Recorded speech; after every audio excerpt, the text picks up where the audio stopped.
Bonjour, aujourd'hui Vivance et Reliance rencontre Conrad dans un décor naturel très sympathique en Provence. Merci Conrad de nous accorder cette interview et bonjour. Bonjour et merci à vous. Conrad, une question, vous souhaitez ne pas être rattaché à une étiquette. Déjà, j'aimerais que vous nous expliquiez pourquoi et surtout, est-ce que pour vous, c'est ça l'apanage d'un homme libre? À mon sens, oui. On a forgé l'évolution de l'homme à travers diverses étiquettes. On a référencé l'homme de quelque manière que ce soit. Ça commence dès l'enfance avec les notes à l'école, avec des références, des identifications. Et donc ces étiquettes-là, quelles qu'elles soient, à mon sens, elles limitent l'être humain. Et elles limitent sa perception de lui-même, sa perception de qui il est vraiment. C'est-à-dire qu'à par rapport à cette étiquette qu'on va lui mettre tout au long de son évolution, l'être humain va avoir une image de lui-même. Une image qui est une référence à une identification externe, mais qui n'est pas forcément qui il est. Et en fait, quand on évolue, on se dit, je fais partie de telle référence. Je m'identifie à telle ou telle chose. Et quelque part, l'être humain ne prend pas vraiment conscience de qui il est vraiment. C'est-à-dire que par identification, on va même à la limite se trouver des défauts.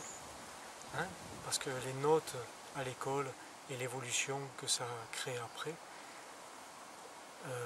font que l'être humain pense qu'il a des qualités ou des défauts qui ne font pas partie de qui il est vraiment. Ça fait juste partie d'une identification à quelque chose qui est extérieur à lui-même. Et l'être humain, des fois, passe toute sa vie à côté de lui, à côté de qui il est. Et moi, ce que je voudrais montrer, c'est que l'être humain est vraiment bien plus que ce qu'il pense. Au-delà des étiquettes qu'il a pu se mettre ou qu'on a pu lui mettre, au-delà des idées qu'il a de lui-même, de ses croyances limitantes de lui-même, au-delà de toutes ces petites boîtes. Ces petites prisons, quelque part. Quelque part. Dans lesquelles on a tout référencé, dans cette pseudo-évolution, l'être humain est vraiment bien plus que ce qu'il pense. Et alors, vous qui êtes-vous, Conrad, pour pouvoir être entendu à ce point, être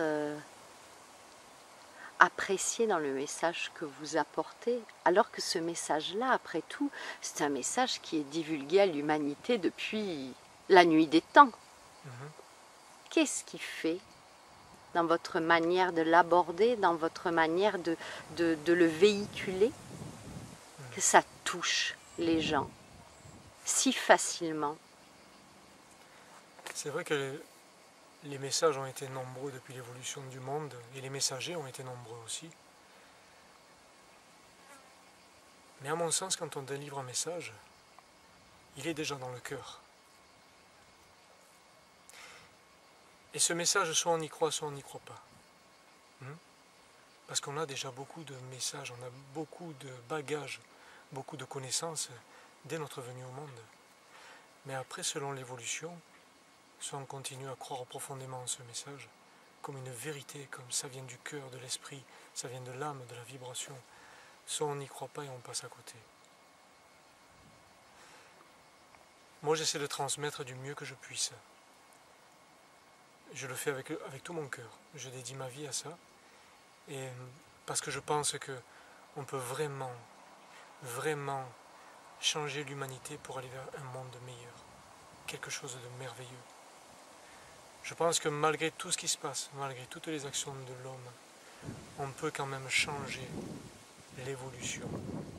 On peut aller vers un monde plus simple, un monde plus vrai, un monde comme l'espéraient, comme espéraient le vivre les anciens, les peuples premiers. On peut aller vers l'essence même de la vie. Je ne pourrais pas déterminer comment je véhicule mon message, mais je le fais du plus profond de mon cœur. Avec simplicité même, je dirais. Avec simplicité. C'est ça. Vous parlez des anciens, vous y faites souvent référence.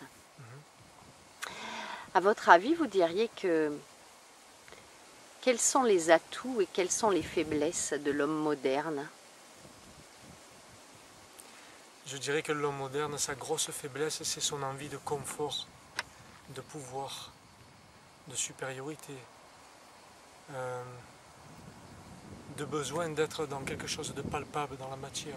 Hein? Je dirais que à un moment donné, on a présenté deux chemins à l'être humain. Un chemin vers la simplicité, vers la continuité de l'harmonie avec le grand tout, avec la nature, avec la terre, avec les animaux, avec la connexion avec d'autres mondes.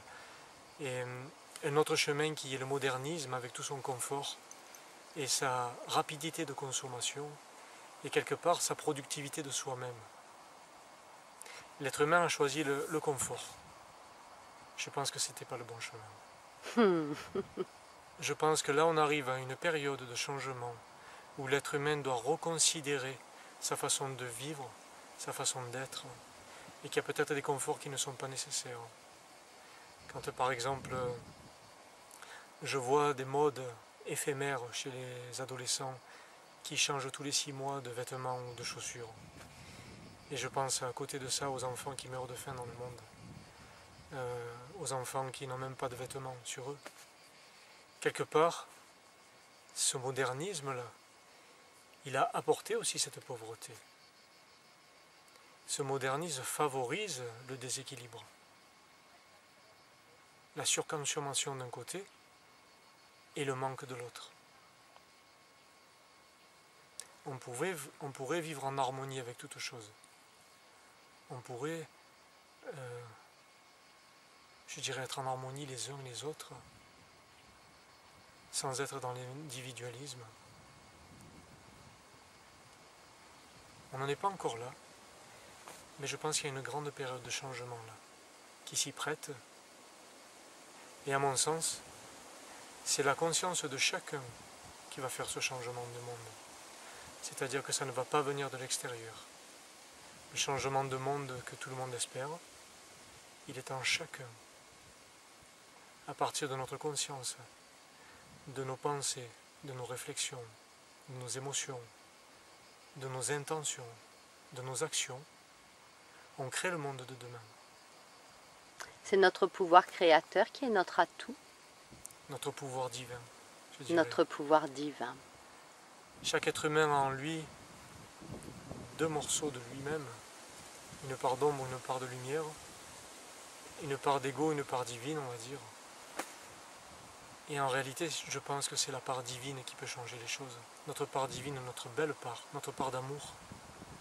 C'est ça qui pourra changer le monde de demain. Si on veut vraiment aller vers l'amour, un monde de paix, un monde d'harmonie, un monde où tout le monde peut s'entendre, où il n'y a pas d'extrêmement riche ou extrêmement pauvre. Si on sait tendre la main à l'autre, à ceux qui en ont besoin, je pense que notre part divine, elle peut créer le monde de demain comme elle l'entend. On a un pouvoir divin créateur incroyable. C'est là où je dis que l'être humain est bien plus que ce qu'il pense. Parce qu'avec nos pensées, nos émotions, nos intentions, c'est juste de l'énergie qui émane de nous en permanence. Et comme cette énergie, elle n'a pas de limite dans le temps ni dans l'espace, cette énergie, elle se répercute à demain, elle se répercute à d'autres lieux, partout sur la planète. Et c'est donc notre énergie consciente qui crée ce monde de demain. C'est pour ça que je dis qu'il faut prendre conscience de qui on est vraiment en tant qu'être humain. Conscience qu'on a vraiment une part divine créatrice incroyable qui peut créer de belles choses, qui peut vraiment aller à l'amour, qui peut ramener l'équilibre sur Terre, dans le cœur des gens, dans l'esprit. Et réaliser également que le confort dont vous parliez tout à l'heure n'est qu'une illusion en fait. C'est une illusion totale. Ce que l'être humain pense être le confort, oui, c'est des conforts matériels, c'est des conforts pour aller toujours plus vite, pour aller toujours plus loin, des conforts individualistes quelque part. Mais est-ce que c'est ça la vraie vie? Est-ce qu'on a vraiment besoin de ces conforts?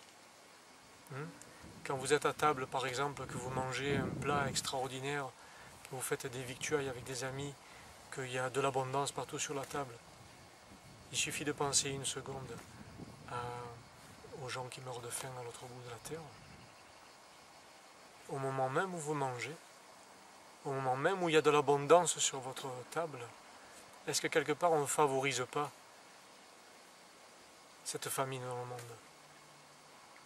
L'abondance pour les uns et la famine pour les autres. On a tous une part de responsabilité. Chacun, sans exception. On a tous un pouvoir créateur. C'est pour ça que je dis l'être humain est vraiment bien plus que ce qu'il pense. Beaucoup plus. On n'est pas juste des petits individus marchant sur un chemin individuel dans l'individualisme. On est une part divine qui crée à chaque seconde des événements, des circonstances, par nos pensées, par nos émotions et par l'énergie qu'on émane en permanence. Si on a envie qu'il y ait la paix sur la terre ou l'amour sur la terre, il faut pouvoir être en paix à l'intérieur et être en amour à l'intérieur, pour nous-mêmes, pour les autres, pour tout ce qui existe autour de naturel. Donc le confort dans lequel on vit actuellement, à mon sens, il n'est pas nécessaire à l'homme. Parce que quelque part, ça a éteint sa part d'amour, ça a éteint sa part divine, ça a éteint son cœur. Et on est toujours dans une espèce de productivité de soi-même, dans ce confort matériel. Oui, oui, oui, tout à fait, oui. Tout à l'heure, vous parliez de changement énergétique, de changement dans le monde.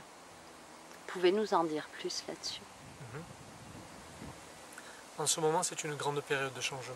Depuis quelque temps, là, déjà, il y a l'énergie de la Terre qui change vraiment, parce qu'il y a, on pourrait appeler ça des êtres d'autres dimensions, des énergies d'autres dimensions qui viennent pour rétablir des choses sur Terre, pour rétablir des choses dans la conscience des gens, pour éliminer ce qu'il n'y a plus lieu d'être, y compris dans le karma de chacun, y compris dans la conscience de chacun, dans les souffrances de chacun. Tout ce qui n'a plus lieu d'être est en train d'être purifié. C'est pour ça qu'on voit beaucoup de gens qui sont déstabilisés en ce moment au niveau émotionnel, au niveau sentimental. C'est parce qu'il y a cette conscience universelle qui descend sur Terre en ce moment, cette énergie très puissante d'êtres de lumière qui sont là, qui font travailler en profondeur la conscience de l'être humain pour éliminer tout ce qui n'a plus lieu d'être. Et à mon sens, tout ce qui n'a pas été fait dans l'amour, tout ce qui n'est pas fait dans l'amour, à tous les niveaux que ce soit, on est en train de mettre l'être humain face à tout ça, et quelque part, on va vraiment aller à l'essentiel. Parce que dans l'absolu, il n'y a vraiment que l'amour qui pourra sauver les choses, et uniquement l'amour. Donc on est en train de mettre l'être humain face à des choses qu'il doit purifier en ce moment. Que ce soit dans cette vie ou dans les vies d'avant, peu importe. Mais l'essentiel, c'est que ici et maintenant, on puisse se rendre compte de ce qui se passe à l'intérieur de nous, au niveau de notre esprit, de nos émotions, de notre conscience. Et on peut comprendre que grâce à cette conscience, grâce à la compréhension de qui on est vraiment, on va pouvoir transformer le monde de demain. Chacun à l'intérieur de nous, on peut transformer le monde de demain en étant aidé par une énergie universelle très puissante et par des êtres de lumière qui sont là en ce moment sur Terre. Merci. Merci à vous. Merci pour ce partage. Merci Conrad. Ça a été un plaisir. J'espère vous retrouver bientôt pour un séminaire conscience. Très bientôt, oui. Et en attendant, je vous souhaite bonne route. Merci à vous. Et je souhaite à chacun d'être vraiment heureux. Oui, bonne route à tous. Bonne route à tous ceux qui nous écoutent. Et à très bientôt. Au plaisir, Conrad. Merci beaucoup. Au revoir. Au revoir.